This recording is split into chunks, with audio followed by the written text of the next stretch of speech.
微笑讲客语，米米搜共学吧。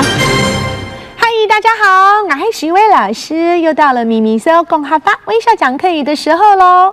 现代人谈恋爱讲求是速食主义哦，要培养感情的话，可能讲电话比写信快又方便了。爱讲电话已经是一种流行魅力的象征了。不过除了谈恋爱，很多时候我们也还是要提笔写信的。说到写信的信呢，客家话叫做信欸，信欸就是 letter 信件的意思。那寄普通信呢叫做平信，品信欸，品信就是平信。现实信呢叫做憨死心，憨死心有没有跟我念哦？憨死心。再来我们讲挂号信，挂号信呢叫做挂号信，挂号信，这可能比较好学吧，对吧？因为跟国语的字一个一个是一样的。那么呢，我们挂号一寄出去了，万一信件丢了呢，你也比较好有可追查，比较有保障了。所以如果你要寄挂号信，挂号信是不是要到邮局呢？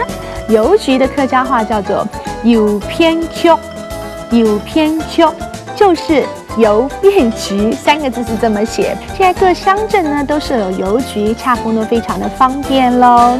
好，再来，不管你寄的是品信欸，就是平信，或者是挂号信、挂号信，都一定要贴上的是什么呢？邮票，邮票，也就是 stamp， 邮票啊，邮票 stamp。那么邮票呢？邮票，邮局每隔一段时间就会推出新的邮票，让很多人来喜欢做收集邮票的，方便您收藏了。而且我听说现在可以量身定做属于自己的邮票，自己的邮票哦。好啦，所以呢，我如果说啊，圣诞节呢，我要寄一封信给我的弟弟。圣诞节我要寄一封信给我弟弟哦，寄一封信给我弟弟哦，就是寄一封信给我的弟弟。或者你说，爸爸好久没有寄信来了，爸爸当久冇寄信的來，係當上眼皮呢。爸爸當久冇寄信的來，係當上眼皮呢。OK， 安子生，感謝徐威，下擺寄信的剛好寄到你郵偏局，要到郵局去買郵票。安子生，再見。